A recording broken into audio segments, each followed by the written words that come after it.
ডিমের কোরমা এই রেসিপিটি আজকে আপনাদের সাথে শেয়ার করব। ফার্স্টে চুলায় ফ্রাই প্যান দিয়ে দিলাম সয়াবিন তেল, দিয়ে দিলাম তেজপাতা, এলাচ, গরম মশলা। এরপর দিয়ে দেবো পেঁয়াজ বাটা 2 চা চামচ, একটু ভেজে নেব। এরপর দিয়ে দিব একটা পেস্ট করে রেখেছিলাম কাঁচামরিচ আর পেস্তা বাদাম ব্লেন্ডার করে, দিয়ে দিলাম লবণ আর দিয়ে দিলাম ধনিয়ার গুঁড়া, জিরের গুঁড়া, দিয়ে দিলাম একটুখানি আদা রসুন বাটা। এবার মশলাটাকে আমি ভালো মতো ভেজে দিয়ে দিলাম একটু পানি। মশলাটা আমি এখন কষিয়ে নেব। মশলাটা কষানো হয়ে গেছে, তো এর মধ্যে আমি ডিমটা দিয়ে একটু নেড়েচেড়ে একটু ভেজে নেব। এরপর এখানে দিয়ে দিব গরুর দুধ।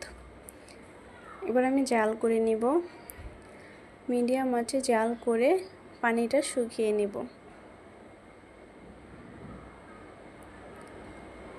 সো ডিমের কুরমাটা রেডি। আমরা মানুষ 2 জন, তাই আমরা 2টো ডিমের কুরমা করেছি। বেশি করলে নষ্ট হবে, তাই অল্প করেছি। দেখুন কত সুন্দর হয়েছে দেখতে। সো আজকের মতো এই পর্যন্তই।